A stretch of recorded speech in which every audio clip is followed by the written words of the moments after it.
en action de grâce pour tout ce que le Seigneur réalise en nous, par nous, mais en action de grâce aussi pour tous ceux, toutes celles qui lui disent oui. La première qui a dit oui au Seigneur et qui lui dit encore oui aujourd'hui, n'est-ce pas sa Sainte Mère? Je vous salue Marie, pleine de grâce.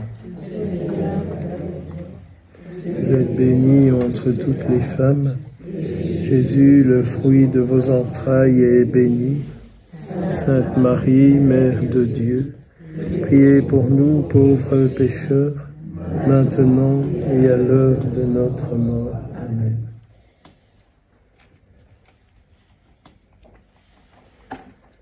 Vous avez comme intitulé aujourd'hui mis « Jésus m'interroge » pour que je m'interroge. Joie de grandir. Ce thème que vous avez mis m'a un peu tourné dans la tête, dans le cœur, j'espère dans l'âme aussi.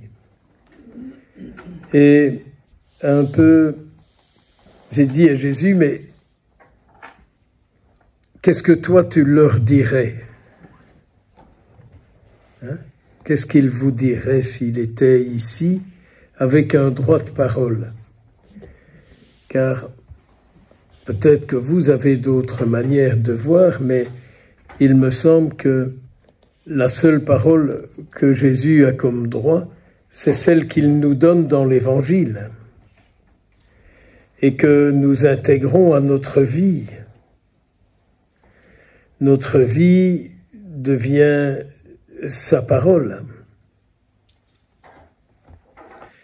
On pourrait relire de très beaux passages de Vatican II là-dessus, notamment dans la Constitution Dei Verbum. Alors je vais vous lire, excusez-moi, quelques versets de l'Évangile de Saint Matthieu que vous connaissez, hein. Je ne vous apprends rien, d'ailleurs mon but n'est pas de vous apprendre quoi que ce soit. Saint Matthieu au chapitre 16, verset 13 et suivant. Jésus, arrivé dans la région de Césarée de Philippe, demanda aux ses disciples,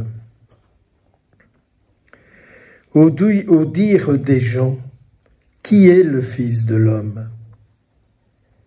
Et ils répondirent, pour les uns, Jean le Baptiste, pour d'autres, Élie, pour d'autres encore, Jérémie ou l'un des prophètes. Et Jésus leur demanda, et vous, que dites-vous? Pour vous, qui suis-je? Prenant alors la parole, Simon-Pierre lui dit, « Tu es le Christ, le Fils du Dieu vivant. » Prenant alors la parole à son tour, Jésus lui dit, « Heureux es-tu, Simon, fils de Jonas. Ce n'est pas la chair et le sang qui t'ont révélé ça, mais mon Père qui est aux cieux. Et moi je te le déclare, tu es Pierre, et sur cette pierre, je bâtirai mon Église.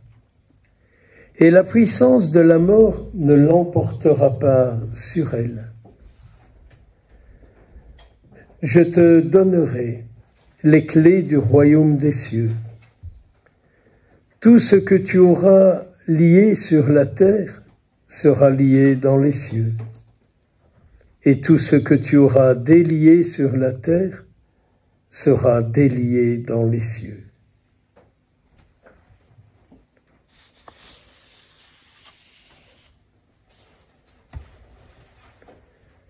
Je ne vous cacherai pas que cette question de Jésus, j'aime bien de la porter et j'aime bien de la méditer. C'est une question, pour moi, qui n'a pas une seule réponse, mais elle a des réponses multiples dans ma vie. La manière dont je lui ai répondu il y a 40 ans n'est pas la même aujourd'hui. Pour toi, qui suis-je? Et il a été longtemps ce que j'entendais autour de moi qu'on disait de lui. Car c'est souvent comme ça que ça commence. Il est ce qu'on entend, qu'on dit de lui et qui me touche. Je me dis, tiens, j'aimerais bien qu'il soit ça et ça pour moi. Comme celui-là ou celle-là m'en parle. Ça m'est arrivé aussi à dire, ce que celle-là et celui-là m'ont dit, je n'ai vraiment pas envie de ce Jésus-là.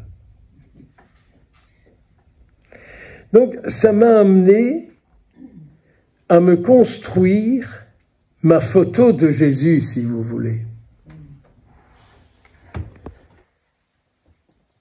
Je ne sais pas vous, quelle est la photo que vous avez faite de Jésus et que vous aimez montrer, que vous aimez commenter, que vous aimez dire qu'il est pour vous.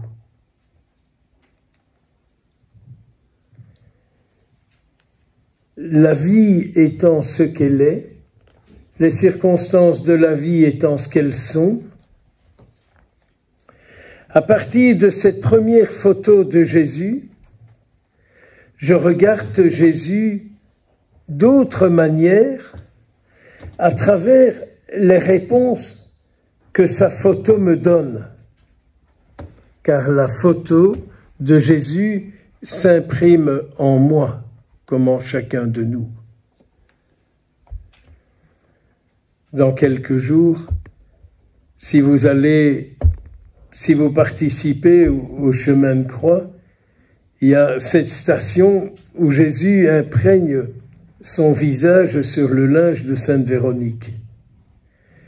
Souvent, cette station-là, j'aime de dire à Jésus, mais viens t'imprimer en mon cœur, en mon corps, en mon âme. Afin que toute ma vie parte de ce que de toi tu imprimes en moi. Que toute ma vie se construise de cette image, de cette photo que tu imprimes en moi. De toi, bien sûr. Et donc, cette photo, je suis bien obligé de la corriger. De la corriger pour qu'elle soit de plus en plus ce que Dieu désire qu'il soit en moi. Parce que si le Père a envoyé son Fils dans le monde, il semblerait que ce n'est pas pour le juger, ni pour le condamner, mais pour le sauver.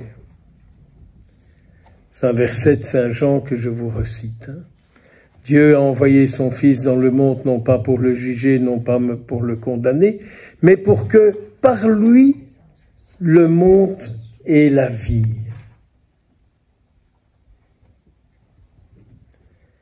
Regardez, méditez, priez cette réalité, mais pour vous, qui suis-je? En vous disant bien qu'au début, j'ai construit mon Jésus à travers ce qu'on me disait de lui. C'est la première partie de la question. Qu'est-ce qu'on dit de moi? Peut-être que j'ai eu la chance d'encore vivre à une époque où on parlait encore de lui. Hein? C'est vrai. Hein? Nous avons eu cette chance, vu nos âges à tous, nous avons eu cette chance de vivre à une époque où Jésus avait encore sa place dans le langage, dans le parler, dans les fêtes, dans les rythmes de l'année, quoi. Vous savez bien, même au niveau des vacances scolaires, c'est un peu raté. Hein, on avait les congés au carnaval, n'est-ce pas, pour le mercredi descente. Aujourd'hui, c'est Tintin, quoi. Hein. Il n'y a plus que Milou qui aboie, quoi. Hein, mais, voilà. Hein. Et puis, on avait les vacances, parfois une semaine avant Pâques, une semaine après Pâques, qui permettaient aux enfants de les tirer par la main à l'église, quoi. Aujourd'hui, ben, c'est plus possible. Donc, nous devons trouver d'autres manières. Nous devons trouver d'autres manières. Je risque une petite proposition. Est-ce qu'une autre manière, ce ne serait pas nos personnes? Moi, je crois, et depuis longtemps, que la plus belle présentation du Christ dans le monde d'aujourd'hui, ce sont celles et ceux qui lui sont attachés. On ne remplacera jamais le témoignage vivant. On ne remplacera jamais le témoignage vivant. Je me souviendrai des funérailles de quelqu'un dans une paroisse où je remplaçais le curé. On a eu, je vous passe, ça m'a un peu énervé, 47 minutes de témoignage. Alors j'aime bien chanter en latin et je chantais sur mon siège Liberanos Domine. Non mais c'est une belle antienne, qu'est-ce que c'est que ça? Jusqu'au moment, vous y étiez, hein, jusqu'au moment où un petit-fils, ça m'a profondément touché, est venu dire en parlant de son grand-père, tous les jours, tu nous faisais le soir réciter un Notre Père et un Je vous salue Marie en latin. Je crois que jusqu'à ma mort, je n'oublierai pas ce témoignage-là. Et surtout que lors de la préparation des funérailles, on m'avait dit « et surtout pas de latin ». Et surtout pas de latin. Alors, je n'en ai fait qu'à ma tête. C'est la première fois de ma vie. J'avais l'air de ne pas me croire. C'est pas sympa. Et alors, à la fin de la messe aux absoutes, je dis bien qu'on m'ait dit de ne pas dire en latin. Par respect pour notre défunt, je vous propose de réciter un Je vous salue Marie en latin, du moins ceux qui le savent, quoi. Ave Maria, gratia plena. J'ai encore la chance de le connaître par cœur, quoi. Le fils du défunt au cimetière me dit « Là, vous avez fait un clin d'œil à ma mère. » Rien que. Mais donc, vous voyez, le témoignage de nos vies est irremplaçable. Je m'imagine que ce grand garçon, se souvenant de son grand-père, aura peut-être cherché, je ne sais pas moi, le texte du Pater, le texte de l'Ave Maria, et que peut-être, au moment les plus obscurs de sa vie, les plus difficiles ou autres, il ait rouvert son portefeuille en sortant ce texte, quoi.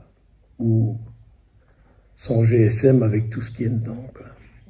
Donc, vous voyez, nous sommes une photo qui laisse parler Jésus. Parce que nous avons entendu parler de lui. Et les gens ont raconté toutes sortes. Bon, il est Jérémie, il est Jean-Baptiste, il est... Hein? Souvenez-vous, hein, le fameux là, qui a fait décapiter Jean-Baptiste, comme il avait peur quand on lui parlait de Jésus, hein, il disait « Waouh, c'est peut-être Jean-Baptiste que j'ai fait décapiter, quoi. » Il attrapait les jetons, quoi. Voilà. Donc, pensons bien à ça. Moi, je crois que nous devons beaucoup cultiver, entretenir, avec les moyens qui sont les nôtres, avec la grâce du Seigneur, avec les dons qu'il nous fait, nous devons cultiver cette photo du Christ en nous. Et puis, je suis aussi surpris que dans ce récit, Jésus dit « Qu'est-ce qu'on dit de moi ?» Et tout le monde blablate sur lui. Vous avez entendu, on dit ci, on dit ça, on dit ça, on dit encore ça. Vous pouvez faire cette expérience-là. Hein. Qu'est-ce qu'on dit aujourd'hui de Jésus? Et vous verrez les réponses qu'on vous donnera. On vous dira toutes sortes, toutes sortes, toutes sortes, des plus belles aux plus moches. Mais notre monde attend la réponse. Pour vous, qui suis-je? Et je pense toujours à cette parole qu'on trouve chez saint Paul. Le monde est dans les douleurs de l'enfantement. Il attend la révélation des fils de Dieu. Le monde est dans la douleur de l'enfantement. Il attend la révélation des fils de Dieu.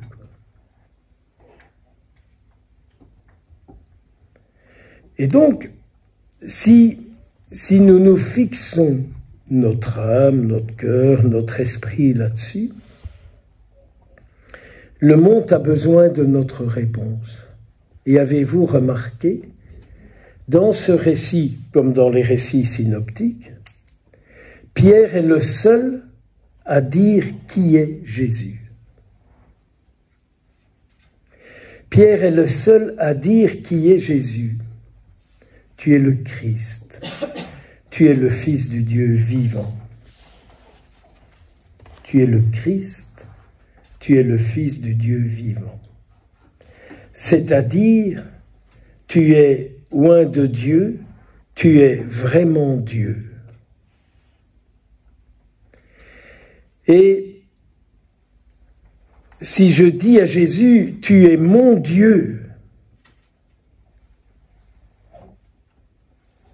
on peut imaginer alors tout ce que cela veut dire de ce qu'il est pour moi, de la place que je lui donne, de ce qu'il est comme source en moi.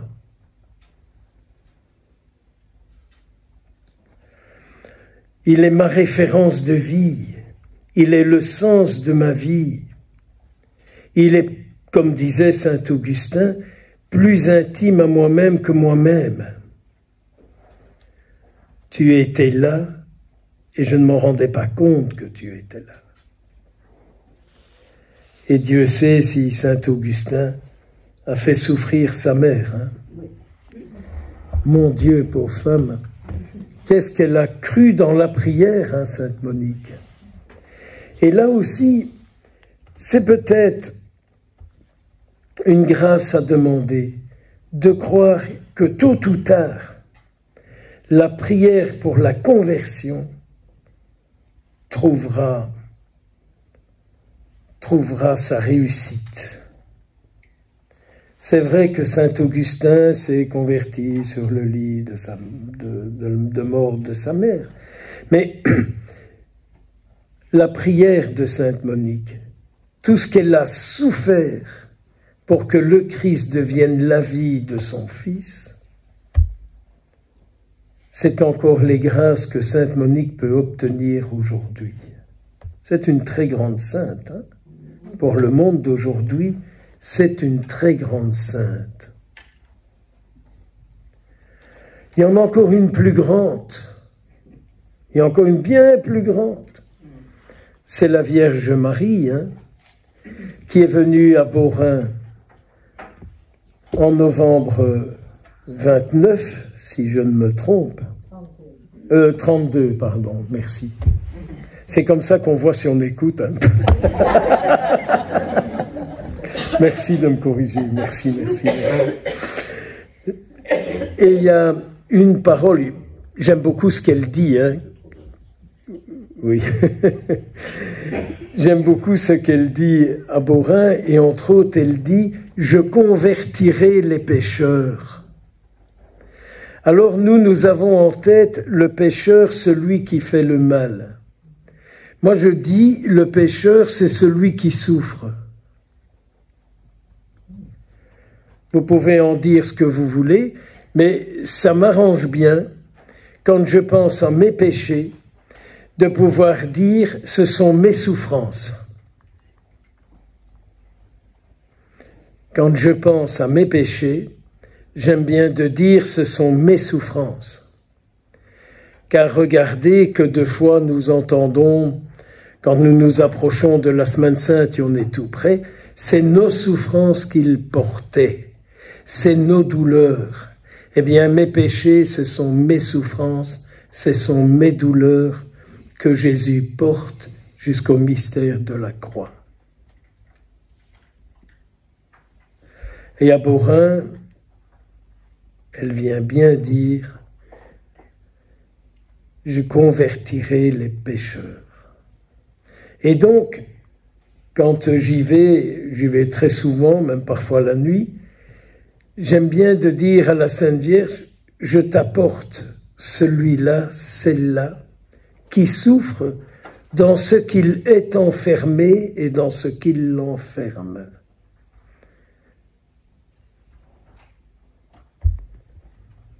Mais à vous de voir, hein, je ne suis pas payé par le sanctuaire de Beaurain pour faire la publicité. Mais nous sommes sûrs que dans ces lieux-là, ce sont des lieux de présence. Des lieux de présence. Des lieux de présence. Même la mère Théophile s'est convertie. Hein. Vous connaissez l'histoire de la mère Théophile qui était là. Vous ne connaissez pas? Mais enfin, comment ça se fait? C'est vrai que moi j'ai toujours beaucoup fréquenté les bonnes sœurs. Hein, je ne sais pas si elles sont bonnes, mais enfin on dit toujours bonnes. Hein, je n'ai jamais trop goûté, quoi, mais voilà. Donc vous savez que la Sainte Vierge est apparue dans le jardin des sœurs, hein, la première fois. Et que la mère Théophile ne voulait pas le croire, quoi. Et je peux comprendre cette femme, hein, je peux la comprendre. Et que donc, elle a fermé la grille du jardin. Si, elle a fermé la grille du jardin. Aujourd'hui, on a des alarmes, hein, on a Vérissure et consorts, vous en avez la publicité. Et à l'époque, ils avaient des gros chiens.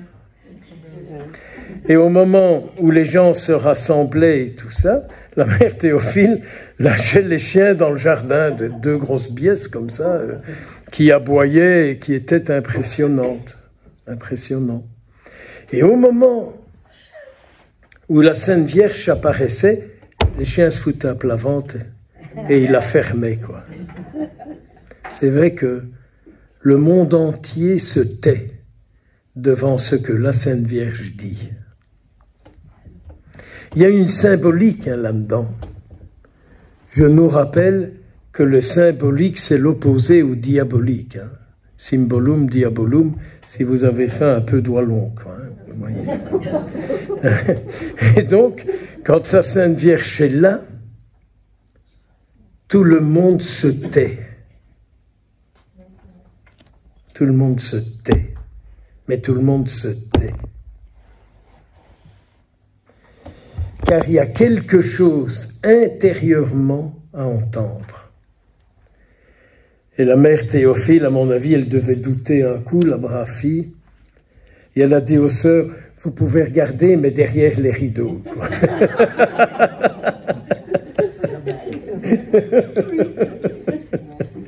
Vous imaginez, hein? Mais enfin, voilà.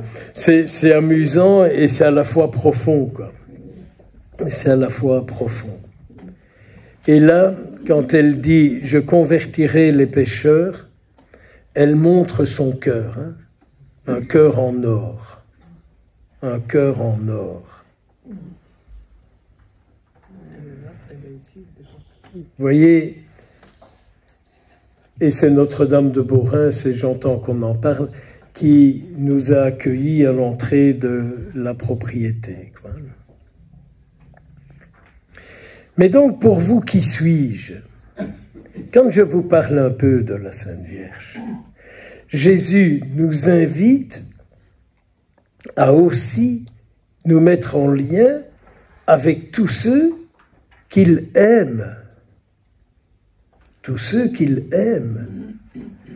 Et donc, on ne peut pas exclure dans notre vie sa mère, car elle a une place unique en lui. N'oublions quand même pas qu'elle a dit oui. N'oublions pas qu'elle l'a porté 9 mois. N'oublions pas qu'elle a obéi à Dieu. Vous savez, quitté Nazareth pour aller à Bethléem, hein? Les routes n'étaient pas ce qu'elles sont aujourd'hui. Hein? Ça va? Et je ne sais pas quelle était la suspension de l'âne sur lequel elle était assise, mais je ne suis pas sûr que c'était Michelin. Hein? Des bons pneumatiques où on ne sentait pas les différences de la route. Hein? Moi, je n'ai jamais été enceinte, mais celles qui l'ont été, vous savez ce que c'est.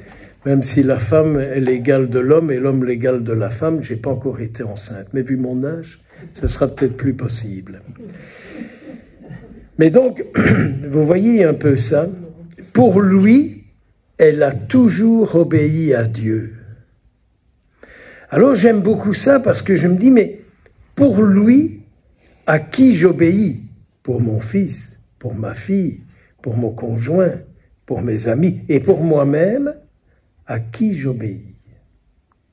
Et pour moi-même, à qui j'obéis?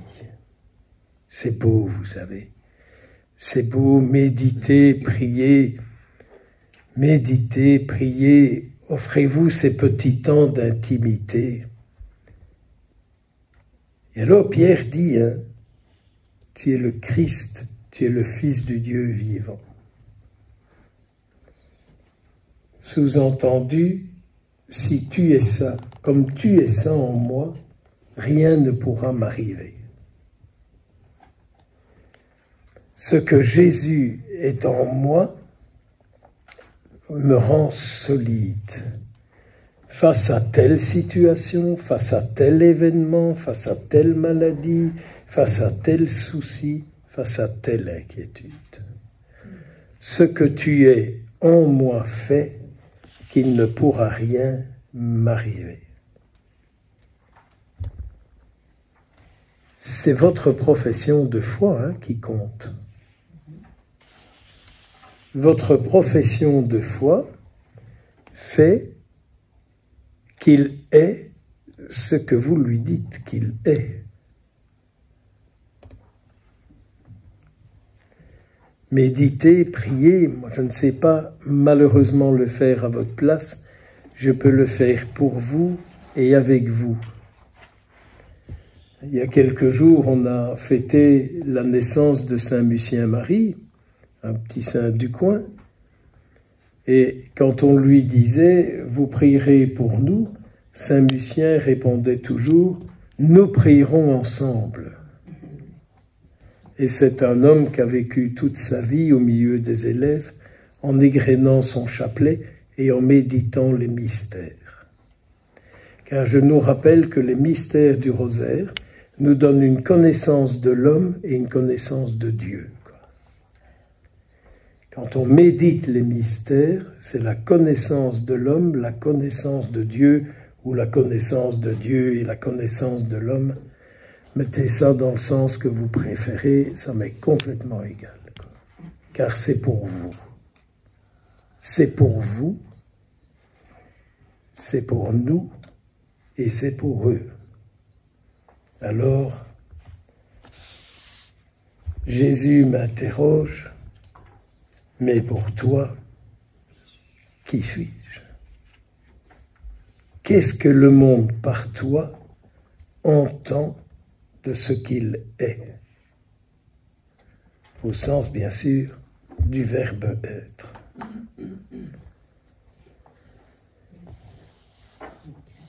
Je vous salue, notre Père, qui es aux cieux, que ton nom soit sanctifié.